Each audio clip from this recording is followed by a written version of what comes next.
안녕하세요. 오늘도 사연살롱을 찾아주셔서 감사합니다.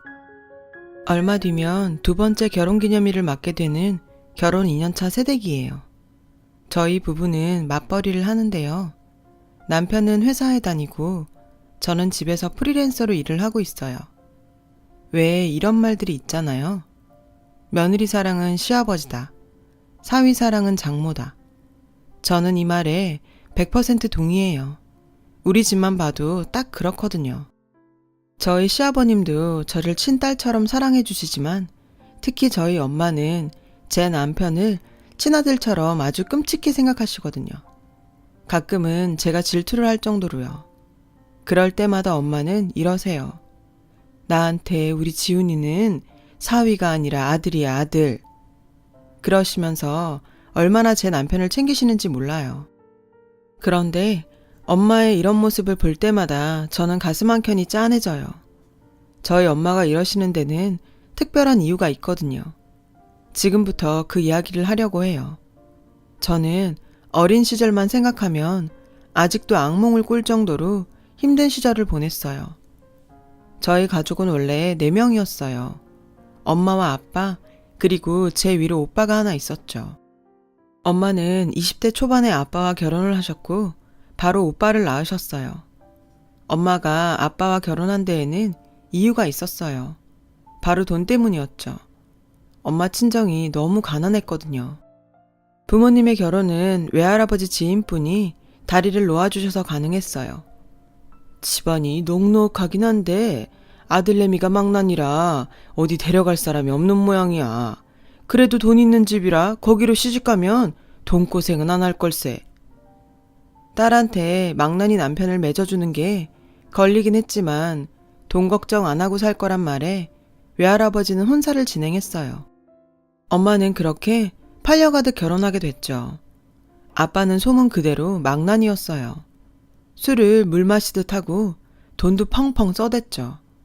친할아버지 회사에서 직원 타이틀 달고 어영부영 살면서 말이에요. 사치가 심하고 여자를 좋아해서 늘 다른 향수 냄새를 묻히고 집에 오셨대요. 그래도 시댁의 재력 하나 보고 참고 살아야겠다 했던 엄마는 나중에서야 뜻밖의 사실을 알게 되셨어요. 친할아버지가 운영하는 회사가 그렇게 기반이 탄탄하거나 이름이 있는 회사가 아니라는 거였죠. 살아남으려고 아등바등 해야 하는 그런 정도의 회사였던 거예요. 애초에 사랑이 없었으니까 그 사람이 여자를 만나고 다닌데도 그렇게 상처가 되지는 않았어. 그런데 아이를 가지니까 그게 또 달라지더라. 어찌됐건 애는 제대로 키워야 했으니까. 오빠를 임신한 엄마는 내 자식만큼은 남편과 다르게 바르게 키우리라 굳게 다짐하셨대요. 얼마 뒤 엄마는 오빠를 낳았고 본격적인 육아에 들어갔죠. 그리고 몇 년 뒤 둘째인 저를 임신하셨고 그때부터 삶이 달라지기 시작했대요. 제가 태어나기 얼마 전부터 친할아버지 회사 재정이 점점 안 좋아지더니 마침내 제가 태어나고 2달이 채 되지 않아 부도가 나버렸거든요. 친할아버지는 빚쟁이한테 쫓겨 자취를 감추셨고 저희 가족도 숨듯이 이사를 가야 했어요. 습하고 냄새 가득한 반지하 방으로요. 어린 오빠와 태어난 지 얼마 안 된 저를 키우기에는 힘든 환경이었죠. 그래도 엄마는 포기하지 않고 저희 남매를 키우느라 고생을 많이 하셨어요. 하지만 아빠는 전혀 도와주지 않았어요. 돈도 못 벌고 상황은 힘든데도 술은 전보다 더 많이 마셨어요. 엄마는 그런 아빠가 당연히 못마땅했죠. 제발 무슨 일이든 좀 해봐요. 우리 애들 굶겨 죽일 작정이에요. 참다 못한 엄마의 호소에 돌아온 건 아빠의 손찌검 뿐이었어요. 너 지금 내가 돈 못 번다고 무시해? 하루가 멀다 하고 아빠는 엄마한테 손찌검을 했고 급기야 엄마와 저한테도 손을 대려고 했어요. 그럴 때마다 엄마는 몸으로 우리 남매를 막아섰고요. 오빠는 그런 아빠를 보면서 철이 일찍 들었어요. 자기도 어리면서 아기인 저를 돌보고 엄마 걱정을 했어요. 엄마는 능력 없는 아빠 대신 돈을 벌어야 했어요. 그래서 식당 일을 시작하셨죠. 엄마가 일을 나간 낮 시간엔 오빠와 저 둘이서 집을 지켰어요. 가끔은 엄마 부탁으로 이웃집 아줌마가 오셔서 저희를 돌봐주시기도 했어요. 아빠는 낮부터 술을 마시러 나가거나 일자리를 구하러 나간다는 핑계로 집을 비우셨어요. 그래서 저는 주로 오빠가 챙겨주었죠. 하루가 다르게 저와 오빠는 커가는데 아빠는 여전히 일자리도 구하지 않고 술은 마셨어요. 술 마실 돈이 부족하니 엄마와 오빠와 제게 화풀이를 하며 폭력을 행사하셨죠. 친할아버지한테는 연락이 끊긴 지 오래였고 엄마는 시댁과 딱히 연락할 마음도 없어 보였어요. 아빠가 저 모양이니 솔직히 시댁에 무슨 정이 있겠어요. 그러던 어느 날이었어요. 오빠 앞으로 취약 통지서가 날라왔어요. 그때까지도 아빠는 정신을 못 차리고 술독에 빠져 사셨죠. 그동안 참고 살아왔던 엄마는 결국 중대한 결정을 하게 되었어요. 아이들의 교육을 위해서라도 더 이상 아빠 곁에선 아이를 키울 수 없다는 게 엄마의 결론이었죠. 그리고 곧 실행에 옮기셨어요. 그날도 아빠는 술에 떡이 되어서는 코를 골며 잠에 빠져 있었죠. 엄마는 아빠 몰래 우리 남매를 조용히 깨워서 옷을 입혔어요. 엄마는 미리 싸놓은 짐가방을 들고 오빠와 제게 말했어요. 잘 들어. 이제부터 아빠랑 안 살 거야. 우리 남매는 고개를 끄덕였어요. 그리곤 엄마를 따라 나섰죠. 그날 엄마와 우리 남매는 터미널에서 버스를 탔어요. 어디로 가는지는 엄마만 알고 있었죠. 오빠와 저는 그저 엄마 손을 잡고 따라 나서기만 했을 뿐이니까요. 처음에는 외할머니 외할아버지가 계신 외갓집으로 가는 줄 알았어요. 왕래를 하진 않았지만 시골에 살고 계신다고 들었거든요. 그런데 엄마는 외갓집으로 가지 않았어요. 거기로 가봤자 우리 형편과 별반 다르지 않다고 하시더라고요. 우리가 간 곳은 엄마의 중학교 선생님 댁이었어요. 엄마는 선생님을 이모라고 불렀어요. 엄마는 공부를 잘했지만 집안 형편 때문에 고등학교에 진학하지 못했어요. 그런 엄마를 담임 선생님은 무척 예뻐하셨죠.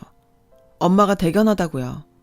집에 불러 맛있는 것도 해주시고 엄마가 학교를 그만둘 때 눈물을 보이시면서 이러셨대요. 이제부터 선생님 말고 이모라고 불러. 이제부터 내가 이모가 돼줄게. 힘들면 언제든지 찾아와. 그 말 한마디를 믿고 엄마는 우리 남매를 데리고 선생님 댁으로 간 거예요. 막상 우리 남매를 데리고 가긴 했지만 엄마도 걱정이 됐는지 문 앞에서 망설이다 배를 눌렀어요. 이모, 이렇게 염치 없이 찾아와서 죄송해요. 아이들 때문에 어쩔 수 없었어요.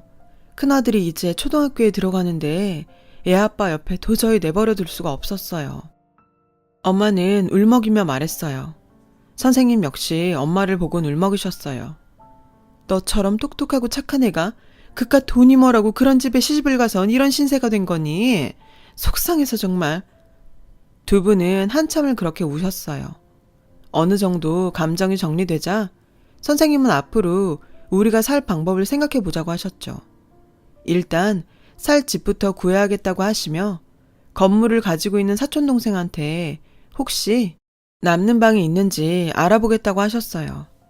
다행히 선생님 덕분에 우리는 방 2칸에 화장실과 주방이 딸린 집을 구할 수 있었고 며칠 뒤 바로 이사를 했어요.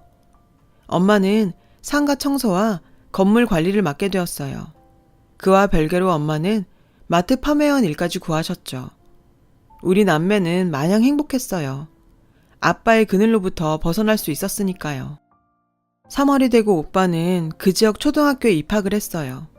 오빠가 학교에 가 있는 동안 전 혼자서 집에서 놀아야 했지만 엄마가 근처에서 일하고 있어서 안심할 수가 있었죠.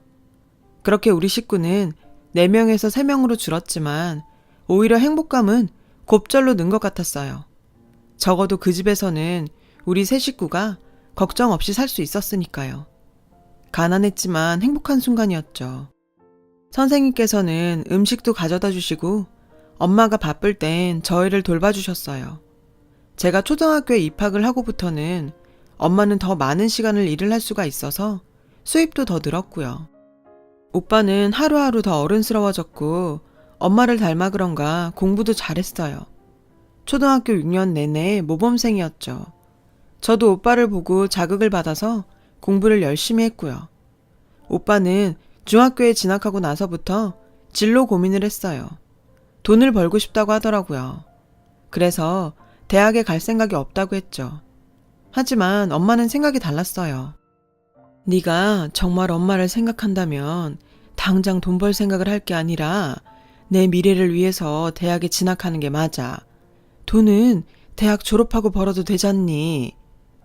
하지만 오빠의 의지는 확고했어요. 그 문제로 한동안 엄마와 오빠는 의견 충돌이 잦았고 중간에서 저는 이러지도 저러지도 못했죠. 솔직히 저도 오빠가 대학에 들어가기를 바랬어요. 오빠는 공부를 정말 잘했고 충분히 좋은 대학에 갈 수 있을 것 같았거든요. 내가 보기에도 아까웠는데 엄마는 오죽했겠어요. 하지만 오빠는 끝내 고집을 피웠죠. 엄마, 대학은 늦게라도 갈 수 있어. 돈부터 벌고 생활이 좀 안정되면 그때 다시 공부할게. 지금 이 상태에서 대학에 들어간다면 난 공부에 신경 쓸 수가 없을 것 같다고. 엄마가 하루 종일 일하면서 번 돈으로 어떻게 등록금을 내고 용돈을 써? 게다가 예원이 시집도 보내야지. 엄마도 이젠 고생 좀 그만하고, 응? 그러니 제발 대학 가란 소린 하지 마. 확고하게 결심을 굳힌 오빠의 모습에 엄마는 속상했지만 결국 오빠의 뜻을 따르기로 했어요. 오빠는 특성화 고등학교에 진학을 했고 재학 중에 자격증도 여러 개 땄어요. 그리고 고3이 되자 취업을 나가게 됐죠. 그렇게 첫 월급을 받은 날 오빠는 고기를 사와서 엄마와 제게 구워주었어요. 엄마는 그런 오빠를 대견해 하시면서도 한편으로는 미안해 하셨어요. 오빠가 20살이 되던 그해 저는 고등학생이 되었어요. 오빠는 제게 무조건 공부해서 대학에 들어가라고 하더군요. 전 당연히 싫다고 그랬죠. 대학에 가면 제가 아니라 공부 잘하는 오빠가 가야 한다고 생각했으니까요. 하지만 오빠는 단호했어요. 자신은 언제든 대학에 합격할 자신이 있으니 걱정 말라면서요. 하는 수 없이 전 오빠 말을 듣기로 했고 그날부터 정말 죽어라 공부를 했어요. 열심히 하다 보니 중학교 때보다도 성적이 많이 올랐고 그런 제 성적표를 보며 엄마와 오빠는 기뻐했어요. 그렇게 우리 가족은 하루하루 각자의 위치에서 열심히 살아갔어요. 하지만 얼마 뒤 우리 가족에게는 생각지도 못한 슬픔이 닥쳤어요.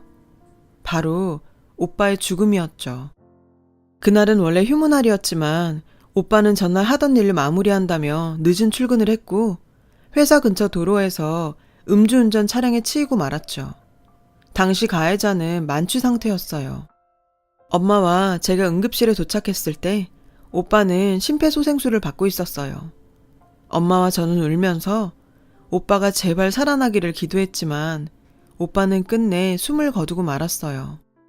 의사가 사망 선고를 내리는데도 저는 오빠가 죽었다는 사실을 받아들일 수 없었어요. 불과 몇 시간 전까지만 해도 공부 열심히 하라며 제 머리를 쓰다듬어 주던 오빠였으니까요. 그런데 어떻게 이렇게 쉽게 세상을 떠날 수가 있는 거죠? 그 순간 엄마가 바닥에 주저앉아 오열하기 시작했어요. 애를 끓는 듯한 소리를 내며 울부짖었죠. 그제야 저도 정신이 들더라고요. 그리곤 오빠의 죽음을 받아들이게 됐죠. 그러자 오빠를 죽인 가해자가 죽도록 미웠어요. 할 수만 있다면 그 인간과 오빠의 목숨을 바꾸고 싶었죠. 그런데 그때 슬픔에 잠겨있는 엄마와 제 곁으로 병원 관계자가 다가왔어요. 어렵게 입을 떼며 말하더군요. 혹시 아드님의 장기를 기증하실 의향이 있으신가요? 엄마와 저는 멍하게 직원을 바라봤어요. 직원 말에 따르면 병원에 장기 기증을 기다리는 사람들이 있는데 오빠의 장기가 다른 이들의 생명을 살릴 수 있다고 하더라고요. 엄마는 잠시 망설이셨어요. 비록 오빠가 죽었다지만 그 장기를 빼낸다는 게 꺼림칙하셨던 것 같아요. 엄마가 망설이자 직원이 나직한 목소리로 말을 이어갔어요. 아드님은 그 누구보다도 의미 있는 일을 하게 되는 거라고요. 그 말을 들은 엄마는 결심이 선 듯 직원을 바라보시더니 동의서에 사인을 하겠다고 하셨어요. 그렇게 오빠는 여러 사람에게 새 생명을 주고 하늘로 떠났어요. 엄마와 저는 한동안 슬픔에 빠져 지내야 했죠. 오빠의 빈자리는 생각보다 컸고 이 슬픔은 사라지지 않을 것 같았어요. 오빠의 죽음에도 불구하고 살아있는 사람은 일상을 살아가야만 했어요. 엄마는 다시 일터에 나가야 했고 저 역시 학교에 등교를 해야 했으니까요. 때 되면 밥을 먹고 밤이 되면 자야 했죠. 그렇다고 해도 이전의 생활로 돌아갈 수는 없었어요. 그러기에 우리 모녀의 슬픔은 너무도 컸으니까요. 이런 우리 모녀를 돌봐준 건 엄마의 선생님이었어요.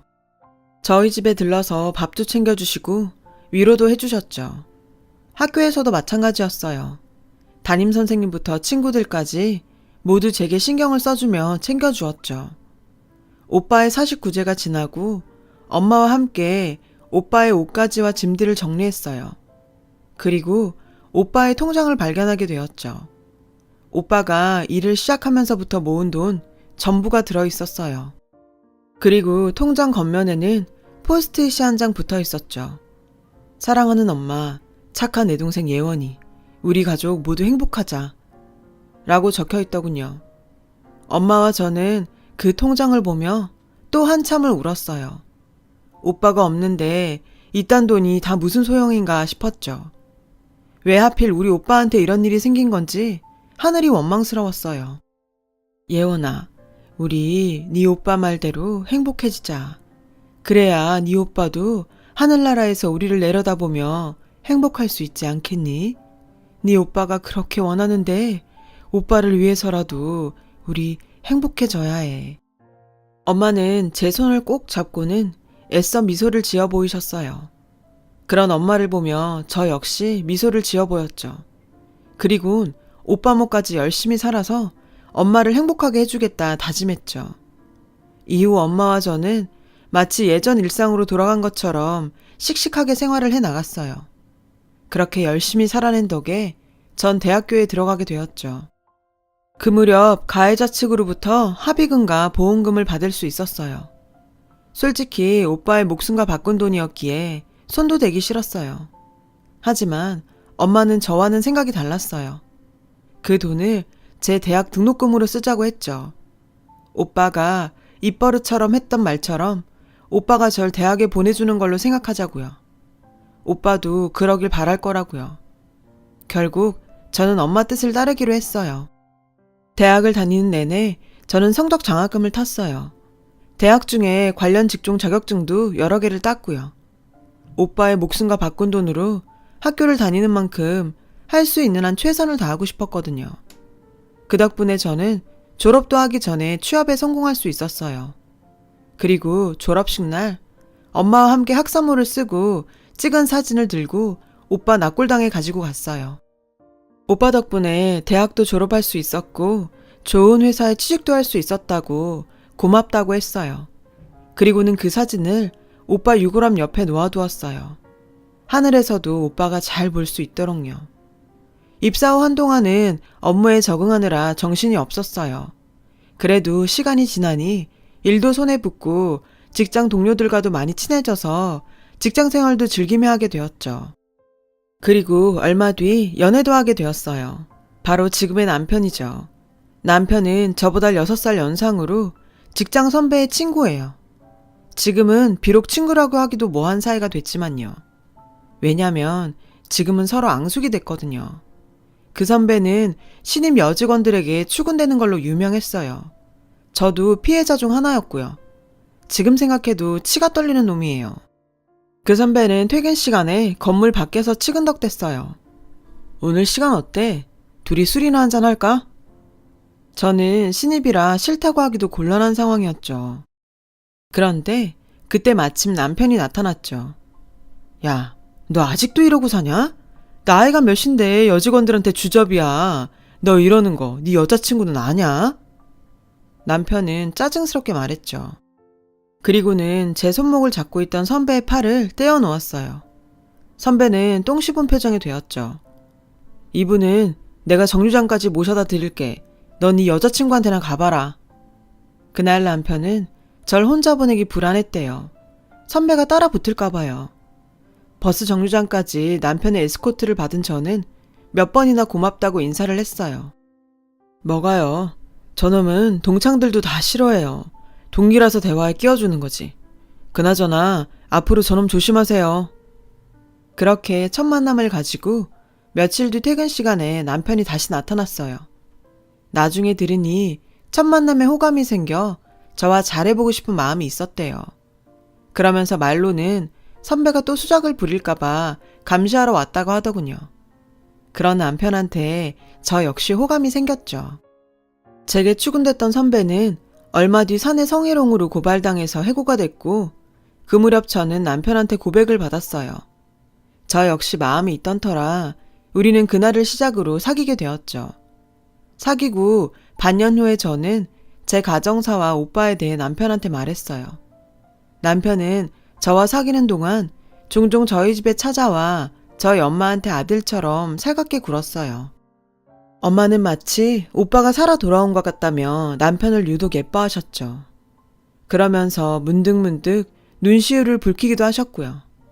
저 역시 엄마한테 잘하는 남편을 보며 더더욱 믿음이 갔죠. 그 후 1년 뒤 결혼 얘기가 나왔어요.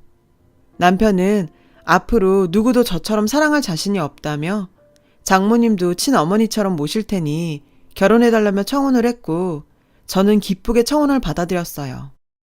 양가 부모님을 찾아뵙고 결혼 승낙을 받은 우리는 얼마 뒤 상견례 날짜를 잡게 되었어요.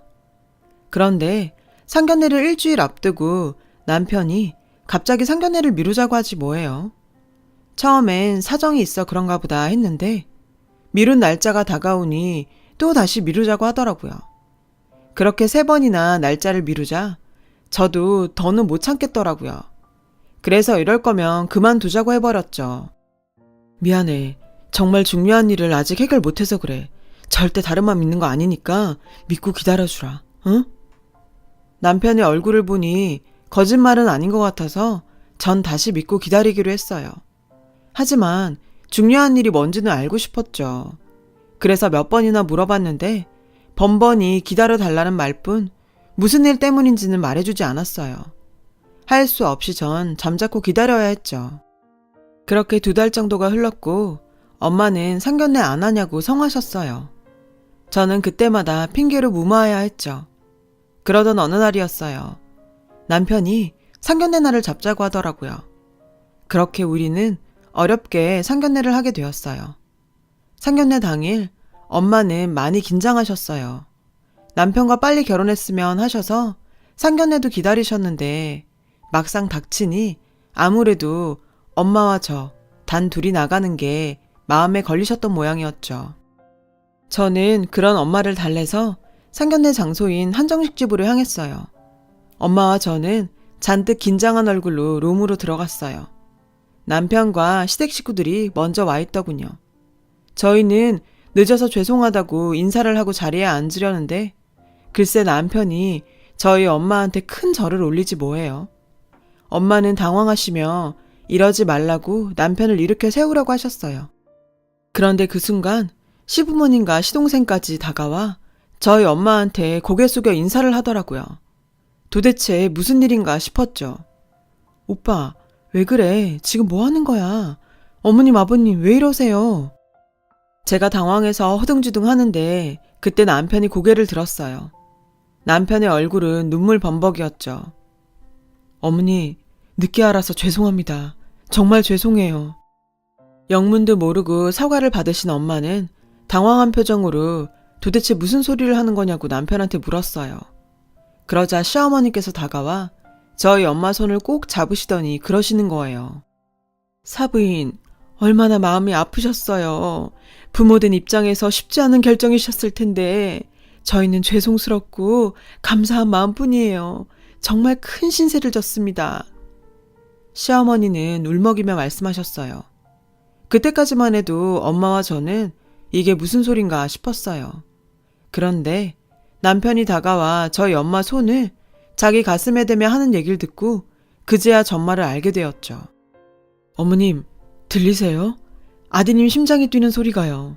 어머님께서 장기 기증을 해주신 덕분에 제가 살 수 있었습니다. 형님 덕분에 이렇게 예원이를 만날 수 있었고 어머님 사위가 될 수 있었어요. 순간 엄마는 다리에 힘이 풀렸는지 휘청하셨어요. 그리고는 눈물을 흘리시며 남편을 끌어안으셨어요. 한참이나 남편을 끌어안은 채 눈물을 흘리시며 남편의 등을 쓸어주셨죠. 생각지도 못했던 상황에 저는 아무 말도 할 수 없었어요. 그저 눈물만 흘릴 뿐이었죠.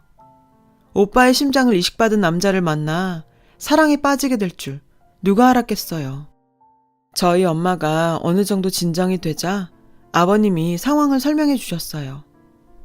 얘가 어릴 때부터 심장이 안 좋았는데 20대 초반 무렵에 이식 수술 외에는 방법이 없는 상황까지 갔었습니다.